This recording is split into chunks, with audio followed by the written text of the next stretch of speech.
Donc, comme la parole de Dieu nous recommande en toutes choses, quoi que nous fassions en parole ou bien en œuvre, nous le faisons au nom de notre Seigneur et Sauveur Jésus-Christ. Donc, frères et sœurs, poussons-nous devant le Seigneur et puis remettons toutes choses entre les mains de Dieu. Prions. Éternel Dieu, nous te bénissons, nous te rendons grâce, Seigneur Dieu, pour ce merveilleux jour où tu nous réunis autour de ta parole, afin non seulement de la méditer, mais aussi également afin de nous examiner. Donne-nous encore, Père éternel, de continuer de persévérer dans le sang de l'Alliance, de continuer, Seigneur Dieu, de cheminer avec toi dans la grâce.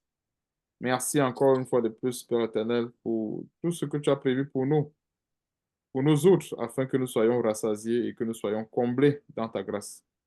Sois béni, sois glorifié, éternel, pour toutes choses et surtout, c'est dans le nom puissant et merveilleux de notre Seigneur et Sauveur Jésus-Christ que nous t'avons ainsi prié. Amen. Amen, amen, gloire à Dieu. Donc, que Dieu soit loué. Le thème d'aujourd'hui porte sur quelques mots qui minent le corps de Christ. Donc, nous allons nous attarder sur quelques mots. Principalement, nous allons voir deux mots. Hein, c'est-à-dire que le premier mal, s'il faut dire le premier cancer dans le corps de Christ, c'est quoi? C'est en fait cette famine que nous vivons dans ce temps de la faim. La famine, c'est-à-dire, quand tu parles de la famine ici, il s'agit c'est cette famine-là qui conduit quelque part au nomadisme sur le plan spirituel. Donc ça, c'est le premier mal que nous avons dans le corps de Christ. Et le second mal, en fait, c'est en fait le retard de croissance. Et c'est parce que je dois dire, il y avait une maladie qu'on appelait très souvent en Afrique le beriberi. C'est-à-dire qu'une maladie qui fait gonfler le ventre, une maladie en fait qui affecte la croissance, quelque part, croissance spirituelle d'un enfant. Donc, en fait, ceci dit, il est question que non seulement on s'examine, mais qu'on puisse aussi également, par la grâce de Dieu, nous efforcer, le cas échéant, de se débarrasser, que ce soit du côté, par exemple, de la famine. Si on consomme la parole de Dieu sans se rassasier, c'est parce que quelque part, la mise en pratique n'y est pas. Voyons un peu. Donc, de l'autre côté aussi également, et je crois que j'en venais beaucoup plus à la constipation sur le plan spirituel, parce que nous digérons la parole de Dieu lorsque nous la mettions en pratique. Et quand on ne digère pas correctement la parole de Dieu, ça nous rend malades spirituellement parlant, parce que nous formons un corps spirituel. Donc, le premier texte, c'est dans Michée. Michée Michée chapitre 6. Et on va comprendre pourquoi est-ce que nous sommes en train de voir, en fait, d'étudier tous ces défauts, ou bien toutes ces maladies qu'il y a généralement dans le corps de Christ. Michée chapitre 6, à partir du verset 9. Donc ça, c'est pour que nous puissions nous examiner. Et c'est aussi également un message qui nous pousse quelque part à la repentance. Si nous sommes dans un quelconque péché qui nous empêche de croître spirituellement parlant, ce genre de message nous pousse également à la repentance et à la sanctification par la suite. Donc, Michée chapitre 6, à partir du verset 9. La voix de l'Éternel crie à la ville, et celui qui est sage craindra ton nom. Comme disait encore une fois de plus, c'est la parole de Dieu. Cette parole s'adresse à nous. Entendez la verge et celui qui l'envoie. Y a-t-il encore dans la maison du méchant des trésors iniques et un épha trop petit, objet de malédiction? Est-on pur avec des balances fausses et avec de faux poids dans le sac? Ces riches sont pleins de violence, ces habitants profèrent le mensonge, et leur langue n'est que tromperie dans leur bouche. C'est pourquoi je frapperai par la souffrance, je te ravagerai à cause de tes péchés, tu mangeras sans te rassasier. Et c'est ça, en fait, le but de cet enseignement, c'est de découvrir, bien d'examiner ce cancer, bien cette maladie qui, En fait, c'est cette maladie, il voulait dire, qui fait rage dans le corps de Christ. C'est-à-dire la plupart des chrétiens qui mangent sans se rassasier. Parce que manger sans se rassasier, ça veut dire quoi spirituellement parlant? Nous consommons la parole de Dieu, mais elle ne nous rassasie pas. Ce n'est pas une bonne chose. Ouais, on peut manger sans se rassasier, c'est une forme de punition. La punition de Dieu telle que nous voyons aussi. Et je me souviens quand j'étais encore justement dans le monde sans Christ. Je ne sais pas si vous connaissez cette maladie. À l'époque, j'avais eu des amibes. Je ne sais pas si, je sais pas si on appelle ça des lévures. Ça, c'est causé par la farine. Ça pousse à beaucoup manger. Ça dit que, je me rappelle quand j'étais à l'université, je mangeais beaucoup. Et presque à toute heure, il fallait que je mange. Il fallait que je mange. Et des fois, ça faisait des bruits à telle enseigne que j'entendais même dans mon ventre comment le ventre fait les bruits.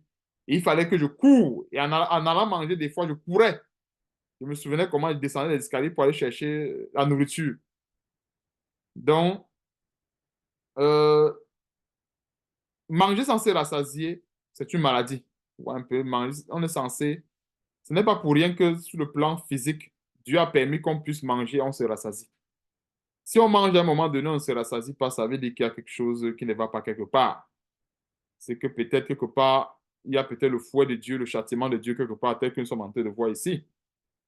Donc, verset 14, tu mangeras sans te rassasier, et la faim sera au-dedans de toi. Tu mettras en réserve, et tu ne sauveras pas. Et ce que tu sauveras, je le livrerai à l'épée. Donc, la famine ici, la véritable famine que Dieu normalement permet dans nos vies, c'est cette famine-là où nous trouvons quelque part un repas pour pouvoir la calmer, pour pouvoir calmer cette famine. En fait, je veux dire ceci, si Dieu permet qu'on ait faim, c'est parce que quelque part, il y a un repas adéquat pour calmer notre famine. Mais si on a faim et qu'au final, cette famine n'a plus de faim, ça dit qu'on passe le temps à manger, manger, manger, manger sans se rassasier, ça veut dire qu'il y a un problème. Et c'est la même chose avec la parole de Dieu. J'en venais là-dessus avec la parole de Dieu en disant ceci. Il y a beaucoup qui, comme Jacques le disait, qui écoutent la parole de Dieu, qui écoutent, qui écoutent, qui écoutent, qui se bornent tout simplement à écouter la parole de Dieu, mais qui ne s'efforcent pas à la mettre en pratique. Et avec le temps, il y a cette maladie-là je voulais dire, qui se forme dans le corps spirituel du chrétien. Et le chrétien qui prend plaisir à cela va développer cette maladie-là. C'est-à-dire celle-là de chercher tout simplement à écouter la parole de Dieu sans chercher à la digérer par la mise en pratique. Parce que quand nous mettons en pratique la parole de Dieu, que nous digérons cette parole. Et l'autre côté, qu'est-ce qu'on peut voir ici? C'est que le péché et la vie de rébellion, la vie de péché contribuent énormément à cela. Parce que si un chrétien vit dans la sanctification, un chrétien vit dans l'obéissance de la parole de Dieu, c'est clair que ce chrétien sera toujours rassasié de la parole de Dieu. Ça, c'est clair. Donc, si un chrétien qui ne se rassasie pas de la parole de Dieu, ça veut dire quelque part qu'il y a soit le péché, il y a la verge de Dieu quelque part qui est en train de frapper. Donc, quand nous voyons cette situation avec Michée, c'est pour attirer notre attention aujourd'hui par rapport à la foi chrétienne, attirer notre discernement, à savoir un véritable chrétien qui traverse des difficultés doit pouvoir trouver son compte dans la parole de Dieu. Ça, c'est clair. Et c'est cette maladie, généralement, que nous voyons dans la plupart des assemblées des assemblées dites chrétiennes. Nous voyons des gens qui vont de pasteur en pasteur, de marabout en marabout. C'est pourquoi? C'est parce qu'ils sont sous le poids de cette malédiction. Parce que quelque part, ils ont non seulement les péchés dans leur vie, dont ils ne veulent pas se repentir, et en plus de cela, il y a la verge de Dieu qui les pourchasse. C'est pour cela qu'ils ne vont jamais se fatiguer d'aller de poubelle en poubelle, chercher les enseignements pour ne même pas les mettre en pratique. Donc, c'est ce qu'on voit ici dans Michée. Tu mangeras sans te rassasier. Et quand on mange sans se rassasier, on a toujours faim. Et je crois peut-être que vous avez aussi également ressenti cela, tout comme moi, bien comme toute personne qui recherche Dieu. On peut traverser des situations difficiles dans la vie. On peut traverser euh, des épreuves aussi compliquées que cela peut être. Mais je vous assure qu'on trouve une véritable parole qui réjouit le cœur. On est rassasié. Même si on est dans la souffrance, on est rassasié. Et si on n'est pas rassasié, si le chrétien n'est pas rassasié, c'est parce que quelque part il y a le péché. Parce que normalement, une personne qui vit dans la sanctification, dans la justice de Dieu, peu importe la persécution, peu importe le poids des tribulations, il y a toujours une parole pour réjouir le cœur. Ça, c'est clair. Donc, si un chrétien, quelque part, il a toujours cette famine, et ça, c'est pas la bonne famine. La famine que nous sommes en train de voir ici, c'est la maladie. Hein, parce qu'il y a une famine qui est la soif de rechercher Dieu, ce qui est une bonne chose. Et il y a aussi une famine la famine que nous sommes en train de voir ici, c'est une maladie. Et c'est parce que vous comprenez un peu. C'est pour ça que j'ai pris l'exemple en parallèle avec la maladie qui existe normalement dans le monde. Moi, à l'époque, je crois qu'on appelle ça les lévures. Ce ne sont pas les lévures, ce sont les amibes. Je ne me rappelle plus trop. Ça fait quand même plus de 10 ans que j'avais cette maladie. Ça me poussait à manger. Mais ce n'était pas une famine normale, parce que la famine normale, c'est celle-là qui s'étanche. En fait, c'est cette famine-là qu'on peut combler en mangeant. Mais la maladie, c'est quoi? À toute heure. Et c'était presque à toute heure qu'il fallait que je mange. Je mangeais, mais je devais manger maintenant. Après peut-être 2 heures de temps, le ventre est vide. Il faut encore manger. Vous voyez un peu. Ça, c'est la maladie. Et quand nous voyons ça dans la parole de Dieu, et c'est ce qui est bien, c'est que tout ce qui existe sur le plan physique a d'abord existé sur le plan spirituel. C'est-à-dire, ce n'est pas le physique qui domine, mais c'est le spirituel. Quand nous voyons un cancer comme cela sur le plan spirituel, c'est passé même sur le plan physique, ça existe. Comme je vous disais tantôt, cette maladie-là qui pousse. Et je pensais même à l'époque que c'était seulement moi que ça faisait ainsi. Non, la plupart des gens, quand ils ont cela, ils vont témoigner que non, ils mangent exagérément. Au lieu de manger peut-être 2, 3 fois maximum par jour, la personne va manger peut-être 7 fois, 8 fois par jour. Vous voyez que ce n'est plus normal. Parce qu'en fait, il y a cette maladie-là qui va gruger l'estomac, aller chercher la nourriture à tout moment. Or, la vraie famine, en fait, ne peut pas pousser une personne à manger exagérément comme ça. Est-ce que nous comprenons un peu? C'est la même chose avec la parole de Dieu. Donc, il y a la bonne famine en ce qui concerne la parole de Dieu et la mauvaise famine. C'est pour cela qu'on va voir ceci. Allons dans 2 Timothée chapitre 3 pour comprendre cette famine-là. Et c'est un cancer dans le corps de Christ que nous sommes en train de voir comme cela. Donc, il y a 2 maladies. Nous sommes dans la première maladie, cette maladie-là qui pousse à manger de tout et n'importe quoi. Ça pousse à manger, manger n'importe quoi, manger, manger. 2 Timothée chapitre 3,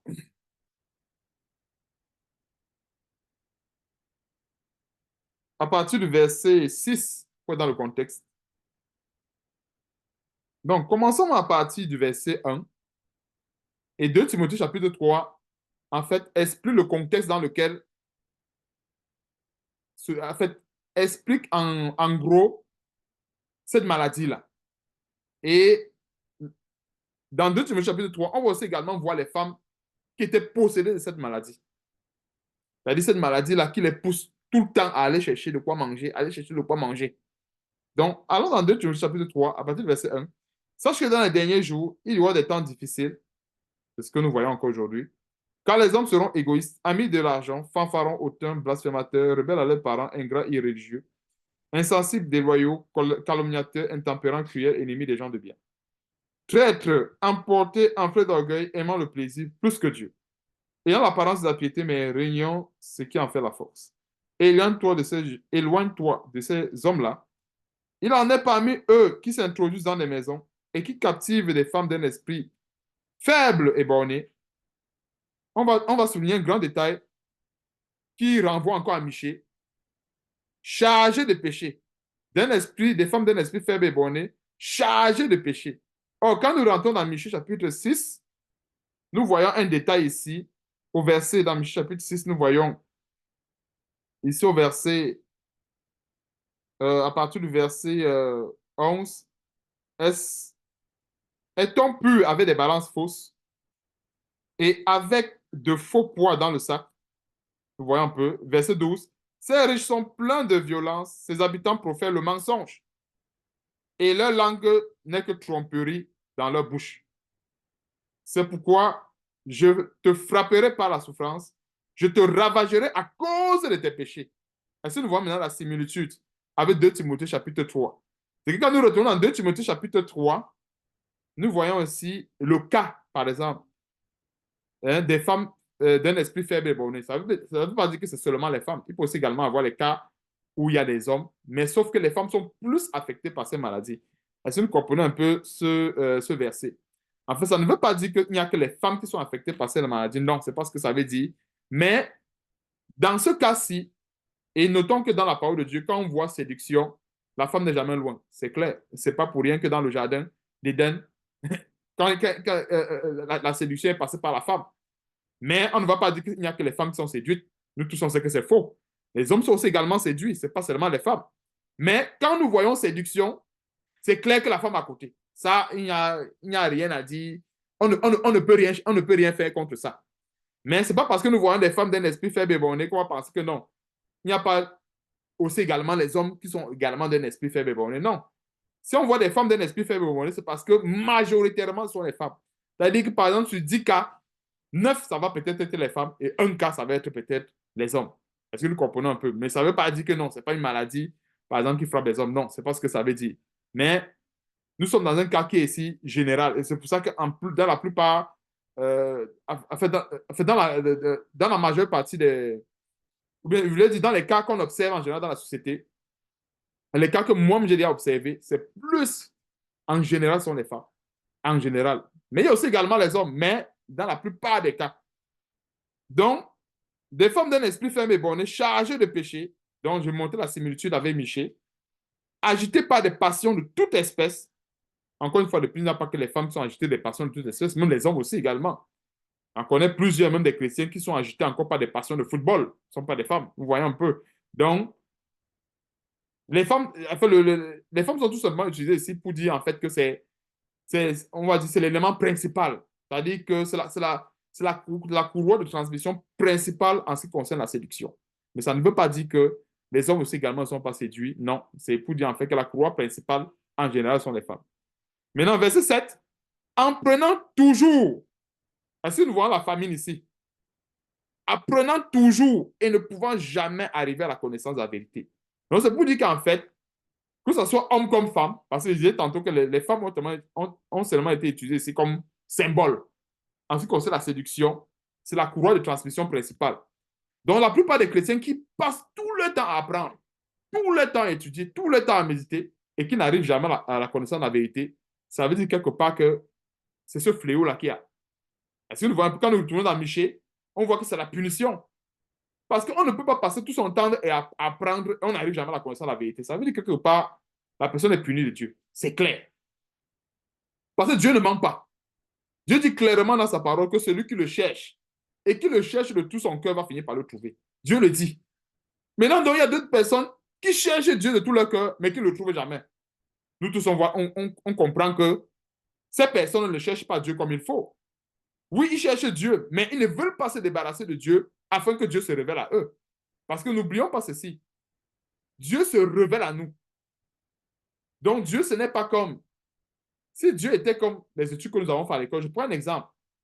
Euh, Moi, quand je fréquentais, il y avait des gens qui vivaient dans la fornication, qui réussissaient à leurs examens. Je ne sais pas si vous comprenez un peu. C'est-à-dire quelqu'un qui va à l'école, homme comme femme, qui vit dans la fornication, après il réussit son bac, après il réussit sa licence, après il réussit la maîtrise dans la fornication. Mais avec Dieu, ce n'est pas ça. Pour réussir l'examen avec Dieu, il faut marcher dans la justice et dans la sanctification. Est-ce que nous voyons un peu la différence? C'est que dans le monde, euh, telle personne va vivre dans la fornication, dans l'impudicité, dans l'adultère. Il va étudier, il va aller composer le bac, il va réussir. Pourquoi? Parce que dans le monde, les matières sont physiques, il n'y a rien de spirituel dedans. Mais je vous assure, avec Dieu, ça ne se passe pas comme ça. C'est pour ça que nous voyons le détail, apprenant toujours. Si c'était les mathématiques, si c'était les sciences physiques, si c'était la biologie, si c'était la médecine, elle devait finir par avoir le diplôme. Elle devait finir par avoir les diplômes. Mais comme c'est la parole de Dieu, Dieu a verrouillé sa parole. Il a verrouillé sa parole. C'est pour ça que la parole de Dieu n'est pas comme cette discipline que nous avons fait à l'école, que même si tu vis même dans la fornication, que même si tu vis dans l'adultère, ce n'est pas grave, tu peux réussir. Non, avec Dieu, on ne réussit pas dans le péché. Ça, c'est clair. Pour réussir avec Dieu, il faut d'abord se sanctifier, se débarrasser des péchés pour pouvoir réussir. Et il y a plusieurs qui pensent que, en fait, c'est une logique, par exemple, je voulais dire, il y a plusieurs qui pensent que non, euh, que non, il suffit de lire la parole de Dieu, il suffit d'écouter les enseignements, il suffit de méditer la parole de Dieu constamment pour pouvoir réussir avec Dieu. Non, il ne suffit pas d'écouter seulement la parole de Dieu. Il ne suffit pas seulement d'écouter les enseignements pour pouvoir réussir avec Dieu. Non. Oui, il faut écouter les enseignements, il faut écouter la parole de Dieu, mais aussi il faut mettre cette parole en pratique. C'est en la mettant en pratique qu'on réussit. C'est clair. C'est en la mettant en pratique. Mais par contre, les disciplines qu'on a fait à l'école, moi je me souviens encore quand j'étais à l'école, c'est tellement de suppositions, tellement d'hypothèses que des fois, les diplômes que nous avons eus, si on remarque pour la plupart, c'était des diplômes obtenus, qu'on a obtenus sur la base de plusieurs hypothèses. Oui, je vous dis bien, sur la base moi, j'ai fait l'enseignement technique. Moi, quand je me rappelle mes trucs d'enseignement technique que j'ai fait à l'école, la plupart des notes que j'ai eues, c'était sur la base des hypothèses. Et je vais rentrer en profondeur pour qu'on comprenne. Et plusieurs, ça peut s'appliquer à plusieurs domaines. Je prends un exemple. Moi, je me rappelle quand j'ai fait les études de projet, on démarrait les chambres froides, on câblait les chambres froides et les chambres froides marchaient. Mais ça ne marchait pas en réalité. Ça marchait sur le papier. Donc, c'est pour dire en fait que la note que j'ai eue, c'était à supposer que la chambre froide marche sur le papier. Mais en réalité, la chambre froide n'a jamais marché. Je ne suis jamais allé sur le terrain avec les câbles électriques, avec les transistors et tout pour câbler une chambre froide. Mais sur le papier, j'ai pu dessiner et tout ça. La chambre froide marchait à 100%, jusqu'à ce que le client était même satisfait. Et pourtant, il n'y a jamais un client qui a été satisfait dans le travail que j'ai fait. Et j'ai eu la note. Est-ce que vous voyez un peu, quand je rentre en profondeur sur comme les diplômes qu'on a eu, c'était même sur la base des, on voit un peu des hypothèses. On te met dans un climat, on te dit, OK, à supposer que le client te confie tel dossier. Mais le client ne t'a pas confié un dossier. Mais on te note comme si le client t'avait confié un dossier. Mais la différence avec cette discipline, c'est que la parole de Dieu, c'est le concret. Donc voilà un peu le parallèle que je voulais faire. On va voir qu'à l'école, dans certaines disciplines, on fait ce qu'on appelle les simulations. On simule un projet, on dit, OK, si c'est comme ça, voilà comment tu peux faire. Et on te donne la note. C'est pour ça qu'en fait, plusieurs vont sortir de l'école comme moi à l'époque. Et quand on nous donne un vrai projet, on ne peut pas faire.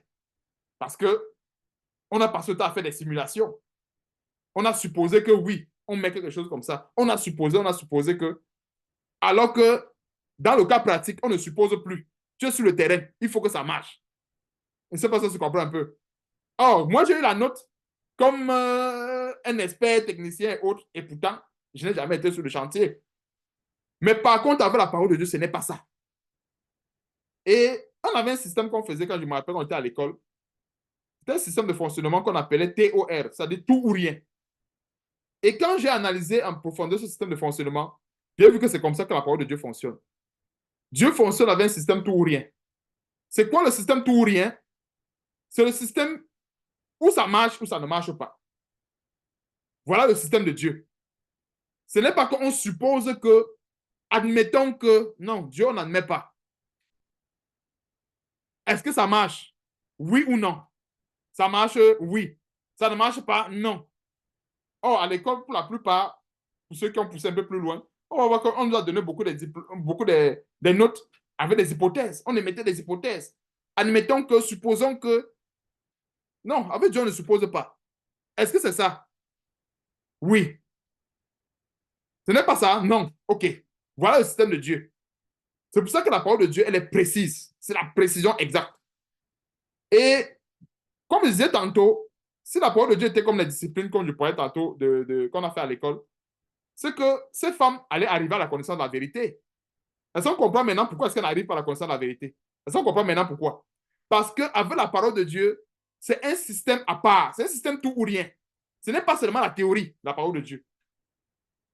S'il faut qu'on comprenne encore, je vais encore employer notre langage. Ce n'est pas la théorie, c'est également la pratique. Parce que, quand je reviens encore dans mon cas, technicien, mais on nous notait seulement sur la théorie. Rien que sur la théorie, sur la théorie, sur la théorie, sur la théorie.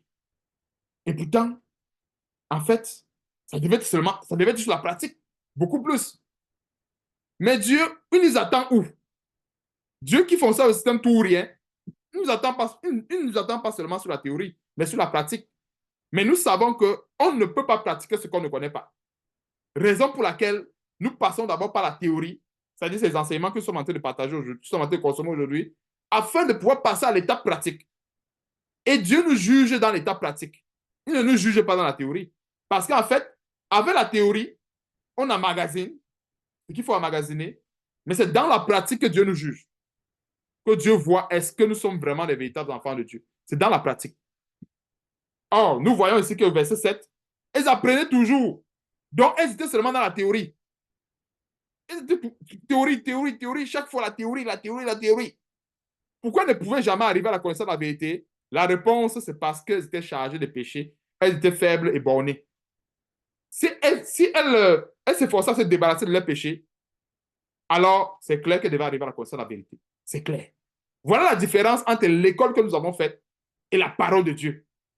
Parce que la parole de Dieu, elle est exacte, elle est vraie, elle est vivante. On ne suppose rien avec la parole de Dieu. Ou ça marche, ou ça ne marche pas. Un point, c'est tout. Donc, si Dieu dit qu'il faut se débarrasser de telle chose, on ne va pas supposer qu'on s'est débarrassé. Parce qu'à l'école, on disait souvent ça. Supposons que telle chose s'est passée comme ça. Non.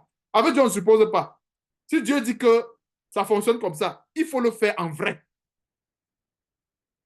Or, avec les études, ce n'était pas toujours en vrai. Je vous ai pris mon cas. Ce n'était pas toujours en vrai. Mais on avait les notes et on passait. Mais Dieu qui fonctionne avec le système tout ou rien, comme je disais encore une fois de plus, lui ne va pas attendre que non. Supposons que peut-être tu as délivré de ton péché. Non, il ne va pas dire que supposons que tu as délivré de ton péché. Dieu va demander, est-ce que tu es déjà délivré de ton péché, par exemple? Donc, ce n'est pas à dire que, parce que si on était à l'école, on devait commencer à faire des scénarios tels que, supposons que tu as délivré de ton péché, Dieu devait faire ci, Dieu devait faire ça. Avec Dieu, ce n'est pas ça. Dieu va demander, est-ce que tu as délivré de ton péché? Oui, ok, il avance. Non, ok, on reste au point de départ. Et ainsi de suite. Donc, voici un peu le détail de cette maladie qui mine le corps de Christ. Cette famine-là, qui est plutôt une maladie. C'est-à-dire des gens qui apprennent toujours, toujours, qui gobent les enseignements, qui prennent toujours. Ils vont de passant en passant. Très souvent, c'est bien d'écouter les enseignements. Je ne dis pas que ce n'est pas bien, mais nous sommes en train de voir une maladie. Et comme je disais tantôt, sur le plan physique, ça existe aussi. Manger, c'est vrai, c'est une bonne chose de manger pour vivre. Mais on ne vit pas pour manger. Parce que quand je disais tantôt, quand j'avais cette maladie, j'avais l'impression que je vivais pour manger. Parce qu'à tout heure, il fallait que je mange. Non, ça, c'est pas normal. C'est la même chose avec la parole de Dieu. Il y a un temps pour manger et il y a aussi également un temps pour digérer. Avec la parole de Dieu, c'est pareil. De la même façon que sur le plan physique, nous avons un temps pour manger, un temps pour digérer. Avec la parole de Dieu, c'est pareil. Mais maintenant, donc, si il n'y a même pas le temps pour digérer, on est tout le temps en train de manger, ça veut dire quelque part, il y a un fléau, une maladie quelque part. Et c'est cette maladie que nous voyons révélée dans Michée. Michée chapitre 6 qu'on venait de voir tantôt. Donc, un autre mal aussi, comme je parlais tantôt, un autre mal,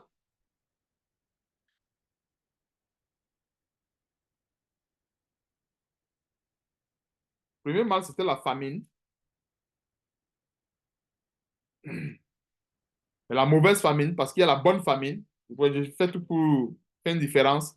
Parce que la famine, ce que nous voyons, c'est plutôt une punition de Dieu. Voilà, c'est plutôt une punition de Dieu. Ce n'est pas la bonne famine comme celle-là dont nous avons besoin pour pouvoir rechercher Dieu, rechercher la parole de Dieu. Ce n'est pas cette famine. Cette famine, c'est la punition. Donc, allons dans Matthieu chapitre 23.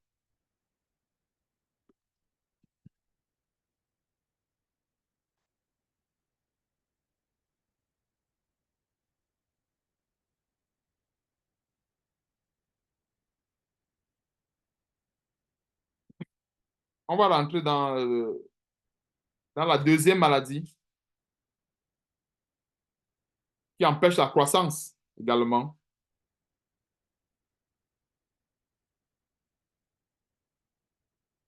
Matthieu chapitre 23.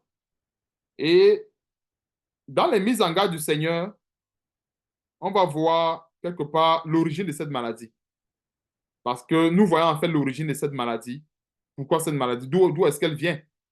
Parce que quand nous voyons la plupart des chrétiens qu'ils écoutent la parole de Dieu matin, midi, soir, et qu'il n'y a pas de croissance, c'est parce que quelque part, il y a cette origine-ci qui compte. C'est-à-dire que la source des enseignements, ça compte aussi également.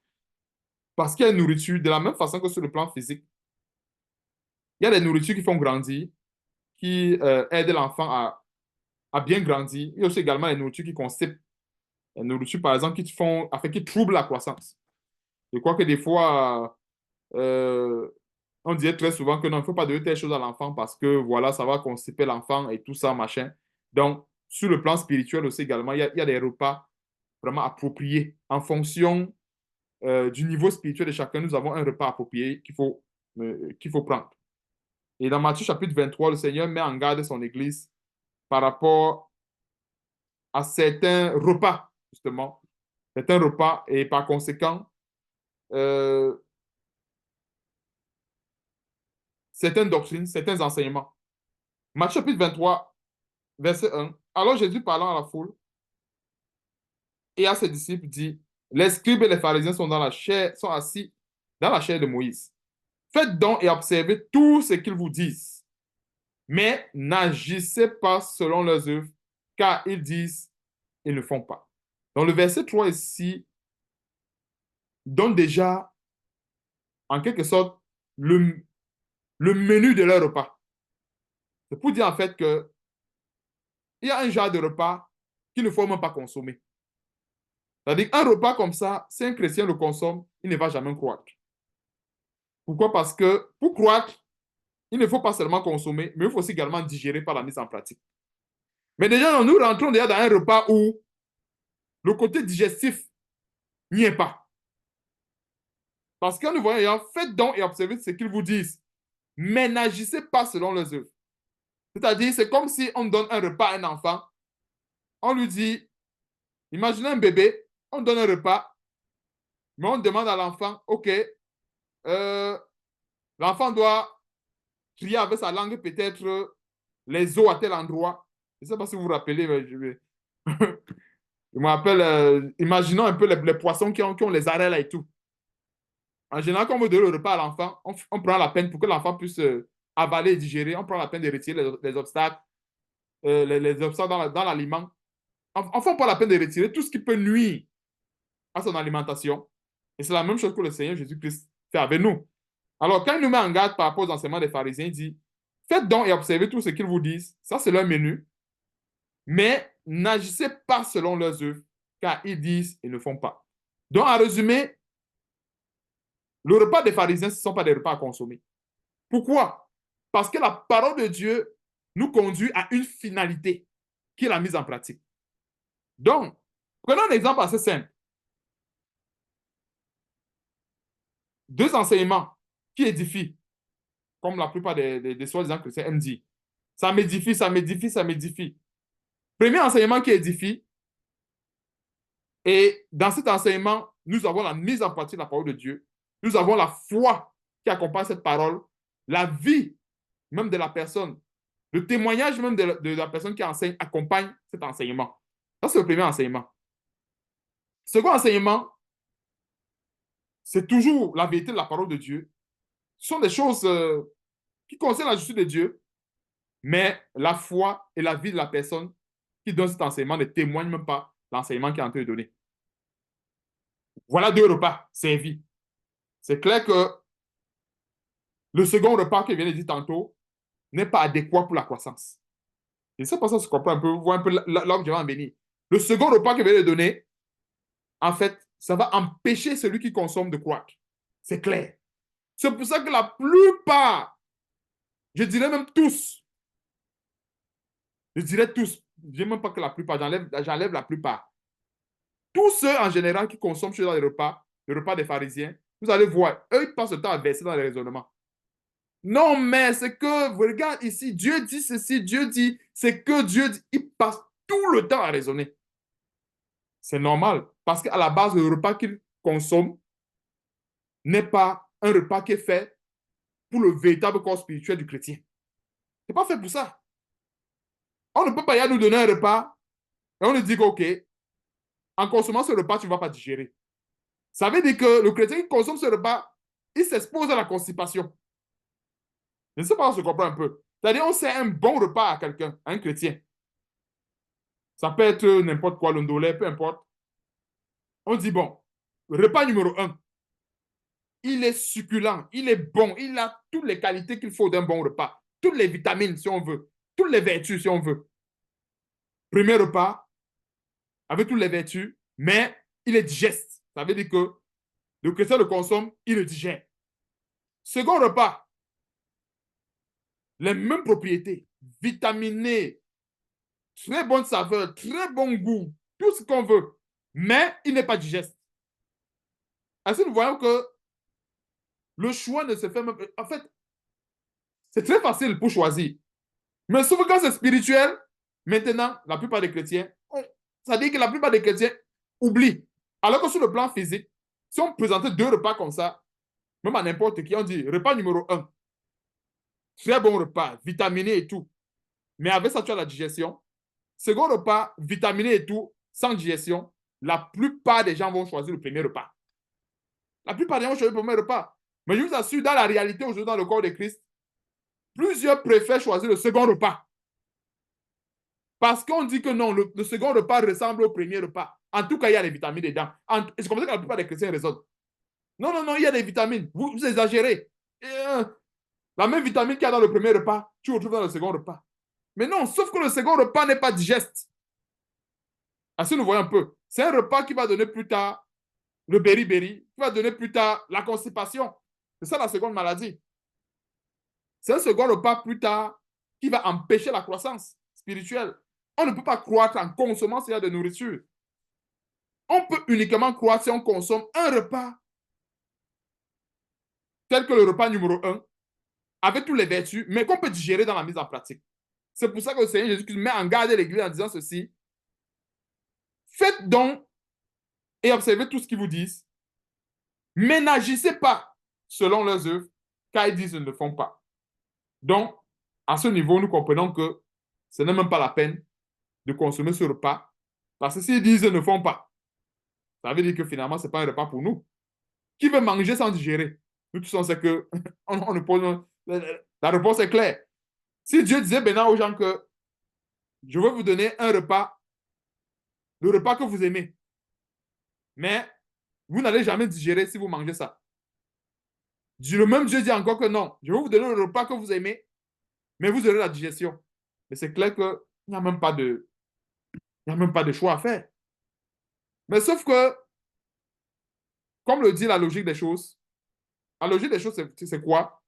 En général, le repas qu'on aime là, ou bien je voulais dire qui est bien pour nous, je préfère dire qui est bien pour nous.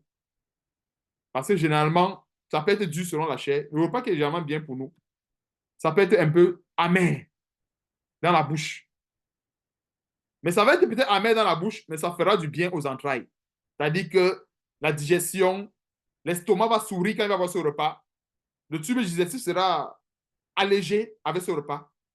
Tandis qu'on a un autre repas qui est tellement bon dans la bouche, mais quand ça arrive au niveau de l'estomac se fâche. Le foie se fâche. Est-ce que nous comprenons un peu? Donc, c'est ça en fait la parole de Dieu. Donc, on ne peut pas on peut pas toujours avoir les meilleurs éléments au meilleur endroit. Non. Je voulais dire au même endroit, les meilleurs éléments au même endroit, je rectifie. Donc, en général, Dieu va nous donner la bonne nourriture, mais cette nourriture-là, quelque part, ne va pas plaire à la langue. C'est ça l'épreuve aussi également. Ça ne va pas plaire à la langue. Parce que si ça plaisait à la langue, ça devait être facile pour avaler. C'est pour ça que la parole de Dieu est dure. Parce que ça ne plaît pas à la langue, ça ne plaît pas aux oreilles. Mais quand ça rentre dans le cœur se réjouit. Est-ce que vous savez pourquoi est-ce que le message qui est dur, ça ne plaît pas aux oreilles? C'est normal. Parce que c'est là-bas qu'il y a l'épreuve. La même chose qu'une bonne nourriture en général, des fois, ça ne plaît pas à la langue.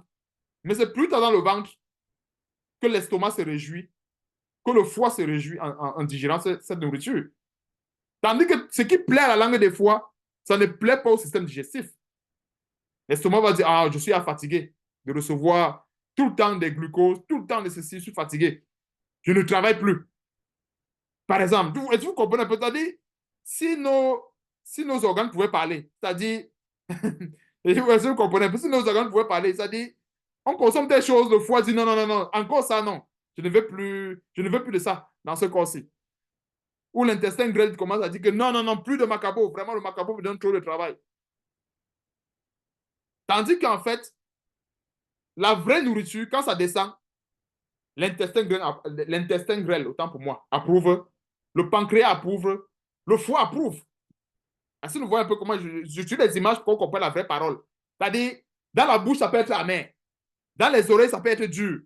Mais dans le cœur, ça va apporter la consolation. C'est clair. Dans le cœur, ça va apporter la consolation. C'est rare, je dirais même difficile. Je ne dis pas que ça n'existe pas, mais c'est difficile de trouver des messages qui vont être agréables à l'entrée, aussi également dans le cœur et tout. C'est difficile. C'est très difficile. Les vrais messages, généralement, la plupart en général dans la parole de Dieu, c'est toujours difficile à entendre, difficile à avaler. Mais quand ça descend là, tout le système digère. Tandis que le poison, il est doux. Il est doux à avaler, il est succulent, ça séduit. Mais dans le système intérieur digestif, ça met tout à terre. C'est la même chose avec les enseignements.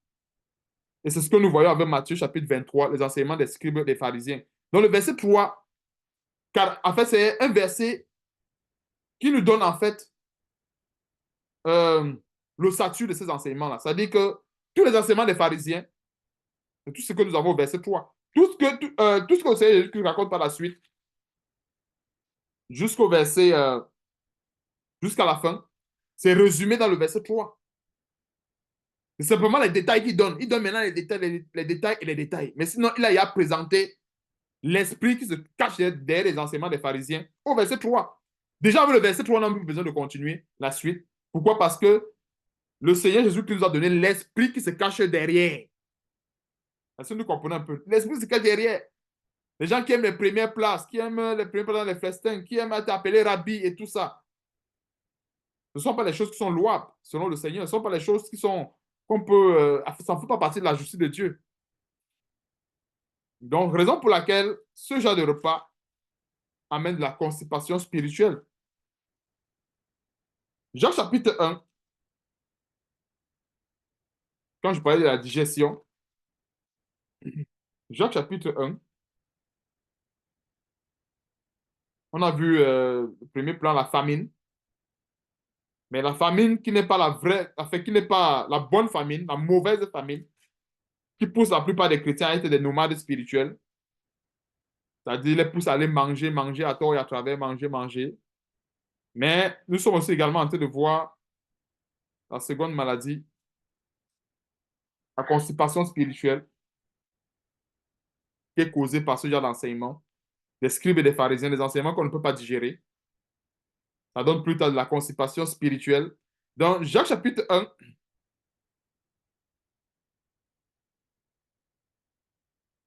à partir du verset 21, c'est pourquoi rejetant toute souillure et tout excès de malice. Pourquoi est-ce qu'il faut rejeter tout souillure et tout excès de malice? D'abord, c'est pourquoi rejeter, parce qu'on ne peut pas recevoir la vraie parole dans la souillure. Est-ce que nous comprenons un peu? Parce que la parole de Dieu que nous recevons dans la souillure, ce n'est pas la vraie parole.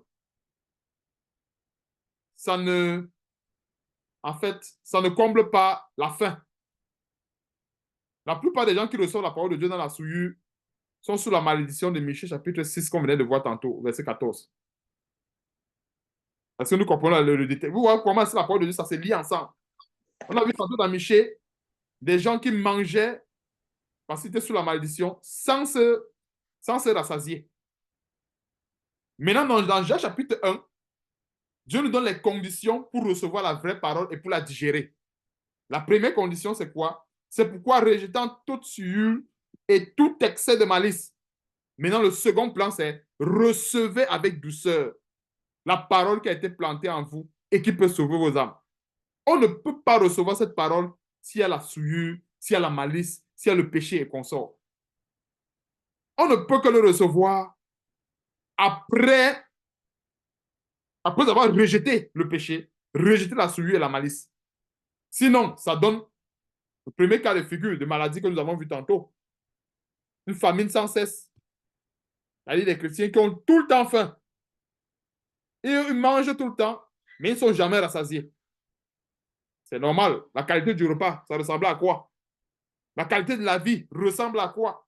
Quand il y a de la souillure, il y a de la malice, alors toute parole euh, que le chrétien peut recevoir à ce moment-là, ça ne pourra pas l'aider. La parole ne pourra pas abreuver son âme. Donc, avec douceur, la parole qui a été plantée en vous et qui peut sauver vos âmes. Verset 22, mettez en pratique la parole et ne vous bornez pas à l'écouter en vous trompant vous-même par des faux raisonnements. Donc, la plupart des gens qui écoutent la parole de Dieu et qui ne la mettent pas en pratique, c'est parce que quelque part, comme je disais tantôt, la source de la parole. Et il y a aussi également le péché, parce que ceux qui se sanctifient et qui écoutent la parole de Dieu ne font que croître. Ils vont toujours croître. En fait, moi j'appelle ça le B à bas de la croissance spirituelle. C'est le B à bas. On commence par là. Si un chrétien écoute la parole de Dieu et que cette parole l'éprouve dans son cœur, il ne veut pas se débarrasser de son péché, c'est clair qu'il va demeurer dans cet état. S'il se débarrasse de son péché, en fait, Dieu va le faire passer à l'étape supérieure. C'est comme les salles de classe. Comme je vous disais tantôt, Dieu, notre Dieu, c'est un Dieu qui fonctionne un peu du tic au tac et son système, c'est du tout ou rien. Dieu ne fait pas l'à peu près. Dieu ne va pas dire oui, mais il fait ceci. Oui, mais il connaît quand même tel verset. Non. Un chrétien peut maîtriser, je voulais dire, peut réciter toute la parole de Dieu. Si dans son cœur, il n'y a même pas un seul verset. Pour le chrétien, pour Dieu, il est un intelligence spirituel. Il y a la plupart des chrétiens, moi par le passé, j'ai connu ce genre de chrétiens. Des chrétiens que, en fait, en ce qui concerne les versets là, non. C'est difficile d'ouvrir la Bible avec eux. Ils connaissent tous les versets de la Bible par cœur. Ils connaissent tous les versets. Je ne dis pas que maîtriser la parole de Dieu, c'est une mauvaise chose. Mais je suis en train de ressortir une maladie, un cancer qui mine le corps de Christ. C'est-à-dire quelqu'un qui te récite la Bible de Genèse à Apocalypse, mais il vit dans l'adultère. Mais il vit dans l'adultère. Il connaît tel verset. L'ennemi fait ceci. Oh, il fait cela. Tu prends le javelot, tu lances, tu brises, tu casses, tu envoies. Mais il vit dans l'adultère. On comprend que c'est clair que cette personne qui récite la parole de Dieu ne sait même pas qu'elle est atteinte d'une maladie. Non seulement il y a cette maladie-là, qui est la famine, qui est la punition de Dieu qu'on a vu tantôt, mais il y a aussi également la constipation spirituelle. Pour moi, si il y a des chrétiens, c'est aussi également que. C'est-à-dire que non seulement il y a cette famine, mais aussi également la constipation spirituelle. Donc, c'est les chrétiens qui sont constipés, spirituellement parlant. Parce qu'un chrétien qui maîtrise, entre guillemets, toute la Bible, mais dans la pratique, il n'y a même pas un seul verset. Ça veut dire qu'il est constipé. C'est la constipation spirituelle. Parce que c'est dans la mise en pratique qu'on digère. On digère. Ça veut dire qu'en réalité, il est malade dans son âme. Parce que ce n'est pas réciter la parole de Dieu à tort à travers qui montre qu'on a avec Dieu, qui montre qu'on a approuvé de Dieu. Non. C'est quand on met en pratique la parole de Dieu. C'est clair. C'est pour ça que Jacques chapitre 1 au verset 22 dit ceci, mettez en pratique la parole et ne vous bornez pas à l'écouter. Donc, écouter la parole de Dieu, c'est se borner. Il y a plusieurs que pour eux, c'est seulement écouter, écouter, écouter, écouter. Mais en écoutant seulement, finalement, on devient malade. Imaginons-nous sur le plan, parce que très souvent, pour comprendre ce genre d'enseignement, mettons-nous sur le plan physique. Admettons qu'on ne digérait pas. On passe le temps. Imaginons une personne qui passe une journée et mange, il ne digère pas. 2 jours, il ne digère pas. 3 jours, le ventre va grossir. Le ventre va grossir. À un moment donné, il faut digérer. C'est le même principe avec la parole de Dieu. Le même principe. Imaginons maintenant les personnes qui ont passé tout le temps à manger et qui n'ont jamais digéré même le quart des versets qu'ils ont gobés dans leur ventre spirituel. Spirituellement parlant, quand Dieu le voit, Dieu voit des personnes constipées mais à un niveau terriblement constipé. Une constipation assez chronique. C'est pour ça que Dieu dit dans sa parole en disant ceci, à ceux qu'on a demandé, à ceux qu'on a donné peu, il leur sera redemandé peu. Et à ceux qu'on a donné également beaucoup, on va leur demander beaucoup. C'est encore mieux de manger un peu et de digérer un peu que de manger beaucoup et ne même pas digérer. Ou digérer un peu. Parce que le peu qu'on n'a pas digéré là, ou bien tous les tas de saletés là, qu'on n'a pas pu digérer, c'est sur ça que Dieu va nous redemander. Il va dire non. Tu maîtrisais 90% de la parole de Dieu dans la théorie, mais dans la pratique, à peine 1%. Donc, ça veut dire que ça donne un chrétien constipé à 89%. Parce que normalement, s'il faut que l'égalité se vérifie, ça devait normalement être ceci. 90% de la théorie, 90% de la pratique, par exemple. Que ça soit égal. Pour qu'on soit dans un système où la digestion fonctionne à 100%. Donc, on va dire que non, notre système spirituel digère à 100% la parole de Dieu. C'est 90% vérité, 90% digestion. C'est pour ça que des fois, ce n'est pas la peine d'encombrer trop l'intelligence avec les versets bibliques quand il n'y a même pas la digestion. Parce qu'une personne peut maîtriser 2 versets bibliques. S'il digère les 2 versets bibliques, selon son système avec Dieu, sa digestion fonctionne normalement. Tandis qu'il y a d'autres qui maîtrisent 100, alors que dans la pratique, ces deux versets bibliques, ça veut dire qu'à un moment donné, il manque. En fait, il y a ce genre de chrétien a encore 98 versets sur lesquels il doit travailler pour évacuer. En fait, il doit évacuer 98. Je ne sais pas si on se comprend un peu. C'est-à-dire que je donne un peu les images pour qu'on comprenne.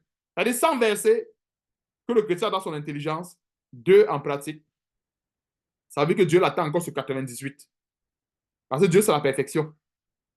C'est encore mieux d'avoir 5 versets dans l'intelligence et ce sont les mêmes 5 versets qu'il y a dans la pratique. Pour Dieu, ça fait 100%. Même si c'est un verset dans l'intelligence, un dans la pratique, ça fait 100% toujours. Donc, c'est mieux ce genre de cas-là que d'avoir 100 versets en théorie et 2 versets en pratique. Donc, voilà peut-être les cas où nous voyons la constipation spirituelle, où nous voyons aussi également la famine. Vous voyez un peu la famine qui est ce fléau-là, qui frappe la plupart des chrétiens qui demeurent dans leur péché et qui ne veulent pas digérer la parole de Dieu par sa mise en pratique. Donc, on va voir regardons un dernier détail par rapport à la parole de Dieu.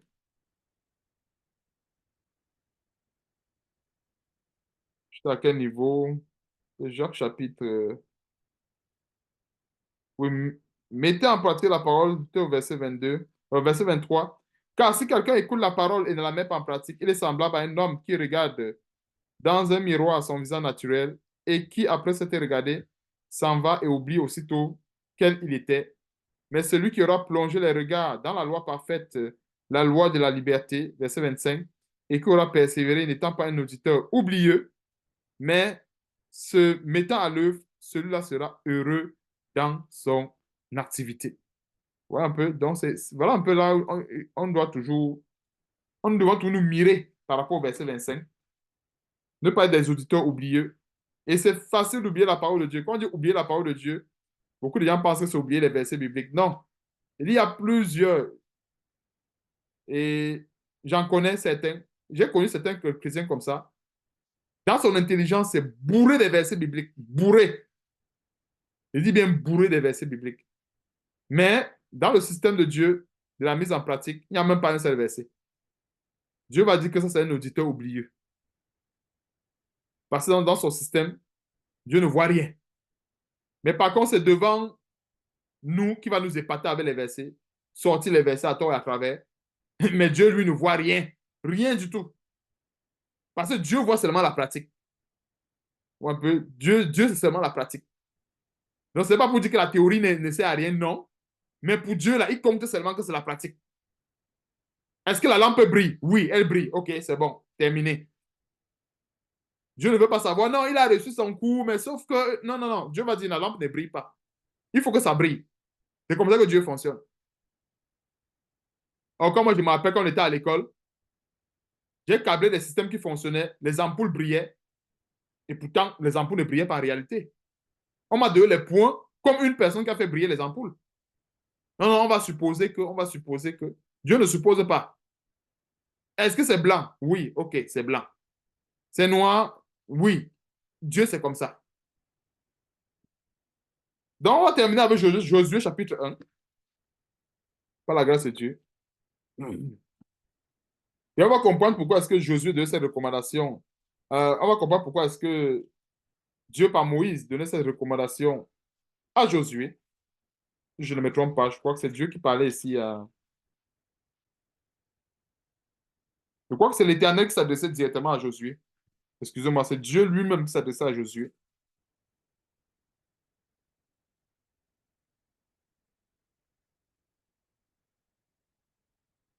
Josué 1, verset 8, c'est ici qu'on va s'arrêter par rapport à ces deux cas de maladie, savoir la famine et la constipation sur le plan spirituel. Josué chapitre 1, verset 8. Que ce livre de la loi ne s'éloigne point de ta bouche.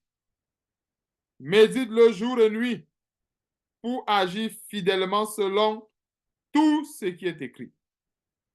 On va s'attarder sur les détails en ce qui concerne ce verset. Le premier détail, c'est quoi? Que ce livre de la loi ne s'éloigne point de ta bouche. Médite-le jour et nuit. Ça, c'est le premier détail. C'est-à-dire, le premier détail nous amène à emmagasiner la connaissance. On va chercher la connaissance dans la parole de Dieu. Comme dans toute discipline, on ne peut pas aller à la pratique sans la théorie. Ça, c'est la règle d'or. Avec Dieu, c'est pareil. Maintenant, donc, en ce qui concerne la mise en pratique, ce n'est pas une mise en pratique partielle. Comme je le disais tantôt, 100 versets dans l'intelligence, 2 versets dans la pratique, ça donne 98% de constipation.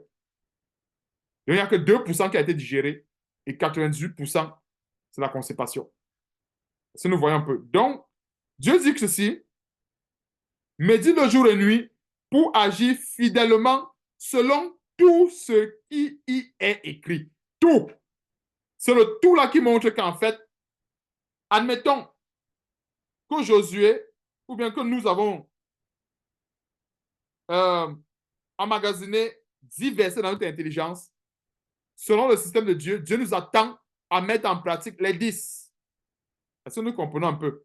Les 10 versets, pas les 9, pas les 4 ou bien pas les 5 ou les 6. Les 10. C'est ça en fait le tout, ce qui est écrit. Pour agir fidèlement, tout ce qui est écrit. Et Dieu a parlé ici parce qu'en fait, Dieu a utilisé ce que j'appelle, je ne sais pas comment je dois expliquer ce genre de langage. En fait, Dieu a pris pour acquis que son serviteur devait maîtriser tout le livre de la loi. Tout comme nous avons toute la Bible ici. C'est de notre devoir de maîtriser toute la parole de Dieu. Est-ce que nous comprenons un peu? Et comprenons ça avec... je ne sais pas comment je dois expliquer ça de manière plus claire. En fait, c'est que notre objectif, de manière plus simple, c'est de maîtriser toute la parole et de mettre en pratique tous les versets de la parole. Ça, c'est notre objectif. Mais entre cet objectif et peut-être ce qui se passera, ben, ce qu'on aura accompli, et, quittant cette terre, ou bien si le Seigneur Jésus revient, il peut y avoir un écart, ou bien ça peut être ça, à 100%. Et cette façon se comprend un peu. C'est-à-dire, quand on se donne des objectifs, on doit se focaliser sur ces objectifs-là. Ne soyons pas de ces chrétiens-là qui se donnent des objectifs mineurs. Je ne sais pas comment je dois expliquer. C'est-à-dire, je donne un exemple, c'est que la plupart des chrétiens disent toujours que euh, personne n'est parfait. Qu'il n'y a personne qui peut maîtriser toute la parole de Dieu. Tu crois que tu es parfait. Personne n'est juste. Personne ne ceci. Non. Ce ne sont pas des bons objectifs. L'objectif de tout chrétien, le chrétien doit se donner cet objectif, c'est de maîtriser tout ce qui est écrit ici. Tout, sans rien laisser. Mais maintenant, donc, entre cet objectif, je reviens encore une fois de plus, entre cet objectif qui se donne et la finalité, il peut y avoir un écart. Mais au moins, je crois sincèrement que, ça c'est ma foi personnelle, je crois sincèrement que s'il y a quelqu'un qui s'est efforcé à mettre en pratique la parole de Dieu, et qu'au final, il n'est pas arrivé à 100%, je crois sincèrement qu'il pourra mériter la grâce de Dieu, la miséricorde de Dieu. Il dit bien qu'il a fourni tous ses efforts pour atteindre le 100%, mais qu'il ne l'a pas eu. Je crois sincèrement. Ça, moi, je le crois. Pourquoi? Parce qu'il a gardé cet objectif en tête. En tête, c'était tout maîtriser, tout maîtriser. Mais entre cet objectif et ses capacités au final, il n'a pas pu. Mais il a gardé ça jusqu'à la fin. Je crois que Dieu est juste.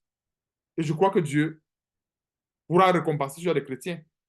Versus un chrétien qui s'est donné les objectifs minimes. C'est-à-dire, sur 100 versets, il a dit, OK, moi je vais maîtriser peut-être 60.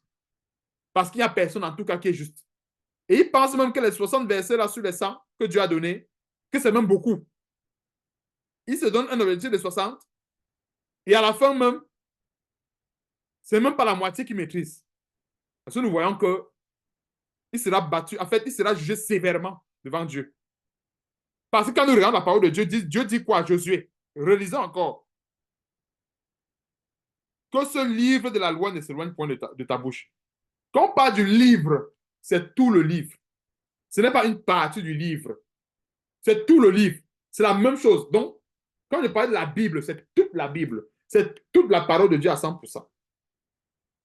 Que ce livre de la loi ne s'éloigne point de ta bouche. Médite-le. Méditez quoi? Le livre. Donc, toute la parole de Dieu, sans rien laisser. Médite-le jour et nuit pour agir fidèlement selon tout ce qui y est écrit. Donc, tout, sans rien laisser. Il n'est pas question de dire que non, ça ne me concerne pas. Non, ça, c'est pour ceci. Ça, ainsi nous voyons un peu. Et comme je disais, médite dans tout ce qui est écrit, c'est toujours avec la bonne référence qui est notre alliance, qui est la grâce. Donc, selon tout ce qui est écrit, car c'est alors que tu auras du succès dans tes entreprises,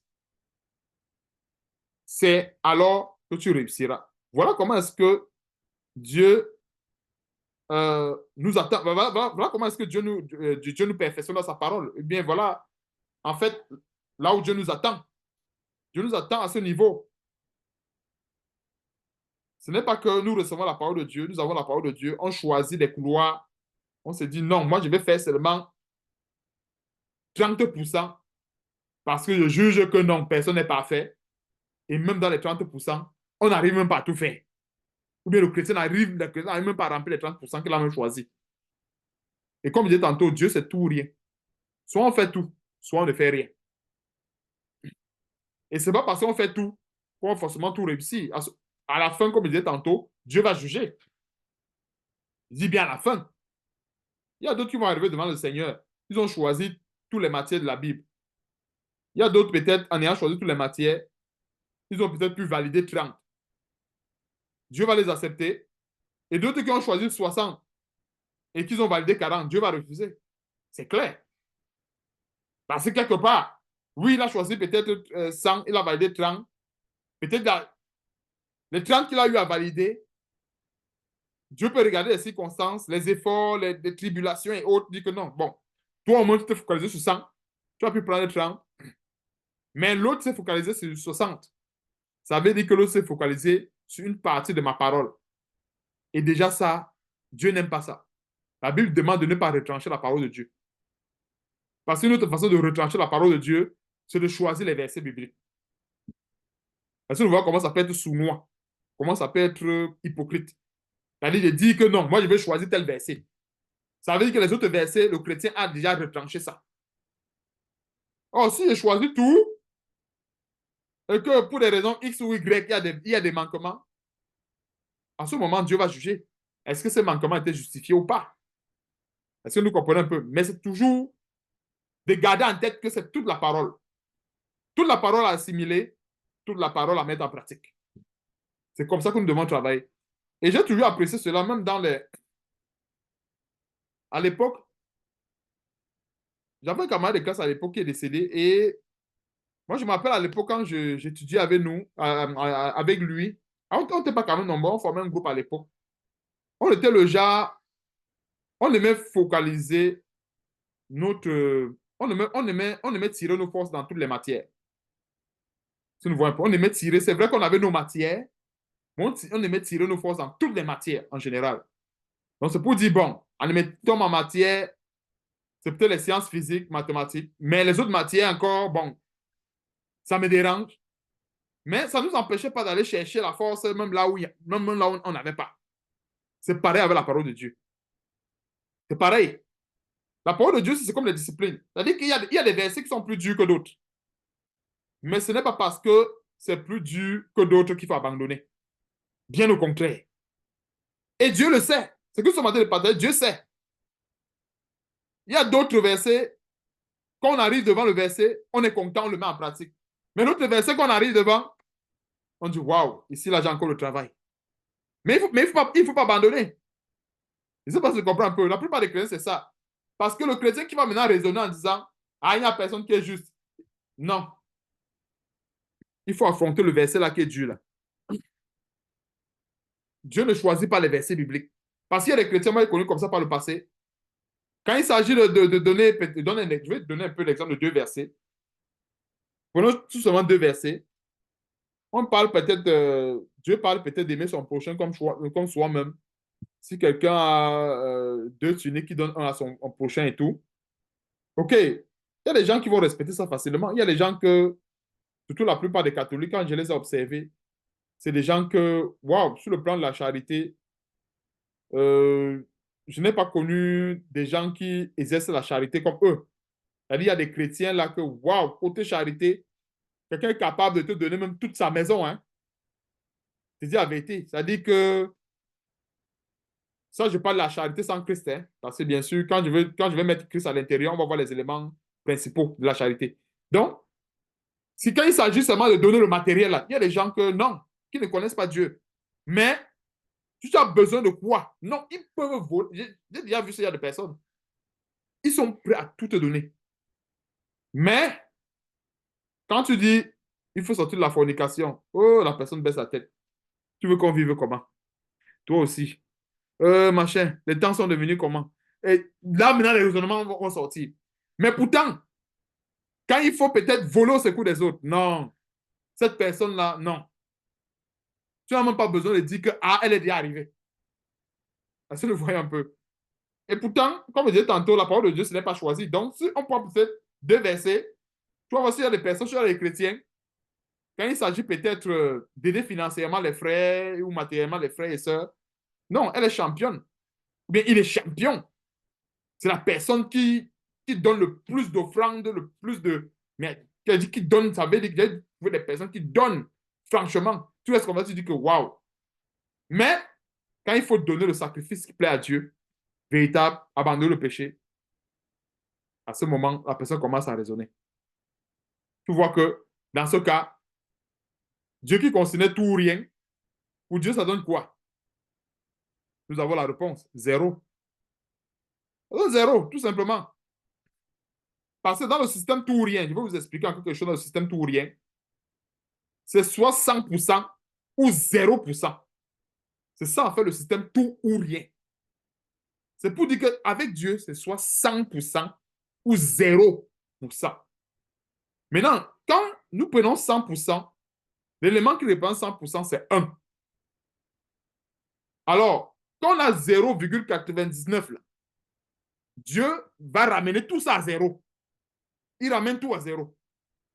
Mais par contre, comme je disais tantôt avec la justice de Dieu, Dieu est souverain dans son plan de la justice.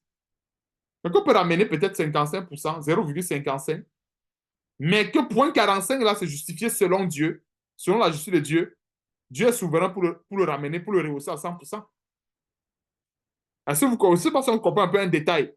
Ça ne veut pas dire que Dieu a accepté 0,55. Il faut bien qu'on se comprenne. Ça ne veut pas dire que Dieu a accepté 0,55. Mais il a tout simplement rehaussé la note à 100%. Parce que Dieu regarde seulement à 100%. C'est 100% qu'il regarde. Donc, un chrétien qui a travaillé avec pour référentiel 100%, il peut arriver qu'il ramène 70%. Et Dieu va dire, OK, pourquoi 70% au lieu de 100%? Il peut examiner, il trouve que non, les 30% étaient justifiés, alors il ramène à 100%. Dieu est souverain pour le faire. Mais par contre, celui-là qui va travailler avec 80%, on voit bien qu'il aura déjà retranché 20% de la parole de Dieu. Par conséquent, Dieu ramène son quota directement à zéro. Et c'est pour ça que je comprends. Dieu ne blague pas, il va ramener directement à zéro. Parce qu'il a travaillé avec une partie de la parole. Celui qui va travailler avec 99%, Dieu ramène aussi également à zéro. C'est pour ça qu'avec la foi, nous devons être vigilants sur ces détails. Travailler avec toute la parole de Dieu. Travailler avec tous les éléments de la parole de Dieu. C'est pas parce que il peut arriver qu'à tel endroit, on est plus à l'aise. OK, c'est bien. C'est pour dire que nous devons nous améliorer là où on n'est pas à l'aise. C'est clair. Sinon, plus tard, ça donne quoi? La constipation. Ça donne la constipation plus tard. Donc, voilà un peu ce que Dieu a mis dans mon cœur pour qu'on partage aujourd'hui, qu'on puisse voir en profondeur les mots qui minent l'Église, toutes ces maladies. Et non seulement pour nous examiner aussi, mais aussi également pour persévérer dans la parole. Nous encourager, nous exhorter à aller toujours de l'avant et à regarder à ce qui est meilleur. Pourquoi? Parce que dans la séduction aujourd'hui que nous voyons aujourd'hui, la plupart des faux pasteurs font comprendre aux chrétiens qu'il n'y a personne qui est parfait. Et c'est comme ça qu'ils entraînent plusieurs, qui mettent plusieurs sur le chemin de l'enfer. Parce que la parole de Dieu est claire là-dessus. Le Seigneur Jésus qui a été clair. Que malheur à celui qui va retrancher un seul iota. Il ne disparaîtra pas un seul iota. Beaucoup m'ont dit, comment est-ce que j'ai retranché le un seul iota là? Dieu va dire, mais non, tu n'as jamais considéré toute ma parole. Donc ça veut dire que tu as retranché de fait. C'est retrancher, ça c'est un retranchement de fait. Pensons-nous que retrancher là, c'est déchirer les versets bibliques, mais déchirer les pages de la Bible. Non, pas forcément. Même le fait d'ignorer la parole de Dieu, c'est le retrancher. On ne doit pas ignorer la parole de Dieu. Celui qui ignore la parole de Dieu est déjà en train de le retrancher. Parce que Dieu va nous juger chacun selon qu'on se sera comporté avec lui. Dieu va regarder le système du chrétien A. Est-ce que le chrétien A toujours considéré 100% ma parole? Oui, ok, c'est bon, je le mets de côté. Maintenant, parmi tous ceux qui ont considéré 100%, il va tamiser encore. Ceux qui n'ont pas considéré 100%, le jugement va être facile. Et c'est pour ça que je comprends un peu. Parce que quand on voit le jugement, il y a tous les critères. Quels sont ceux qui ont tout considéré 100% ma parole? On les met de côté. Maintenant, parmi ceux qui ont considéré 100%, est-ce qu'il y a d'autres qui ne se sont pas relâchés après? Tu vois un peu, il y a beaucoup de critères éliminatoires. On met tel critère, tel critère, tel critère. On arrive maintenant, à la fin, on dit, OK, maintenant là, vous êtes vainqueur parce que vous avez persévéré sur la fin. Et les vainqueurs, peut-être, soit ceux qui ont atteint 100%, soit ceux peut-être qui n'ont pas atteint. Mais que le Seigneur, en ayant jugé que, bon, voilà, vous avez donné tout, et puis, voilà tout ce que vous avez ramené. OK, c'est bon, moi, ça me va. Tandis que d'autres vont dire, je croyais que personne ne pouvait être parfait. Dieu va dire que non, de côté. Mets-toi à côté. Il est écrit dans la parole que personne ne doit retrancher, il ne disparaîtra pas autant pour moi, même un seul trait de cette lettre, même un seul iota. Et malheur à celui qui va enseigner, qui va retrancher un seul iota, ou bien qui va m'ajouter quelque chose que ce soit. Donc, c'est tout cela, en fait, nous devons travailler la foi chrétienne avec tous ces détails-là. Et c'est dans ça, en fait, que nous serons jugés devant le Seigneur. Donc, que Dieu soit loué, que Dieu soit loué, et qu'il nous donne de persévérer, d'aller de l'avant avec sa parole, et surtout de la mettre en pratique, comme je disais tantôt. Mettons en pratique la parole de Dieu, ça va nous éloigner de la constipation spirituelle. Ça va beaucoup nous éloigner de la constipation spirituelle, aussi également de ce fléau-là, du nomadisme spirituel également. C'est-à-dire que la famine, là, en fait, en fait, c'est cette famine qui conduit les gens à aller chercher la vaine connaissance. Cette connaissance-là qui ne rassasie pas. Ouais, un peu parce qu'il y a un repas approprié. Parce qu'à un moment donné, on ne va pas donner le lait à un enfant de 20 ans. À un moment donné, le lait, c'est pour les bébés. Et quand on grandit, on a besoin de ce qu'on appelle la nourriture la nourriture solide. Donc, que Dieu soit loué pour cet enseignement et que toute la gloire revienne à notre grand Dieu et à notre Seigneur.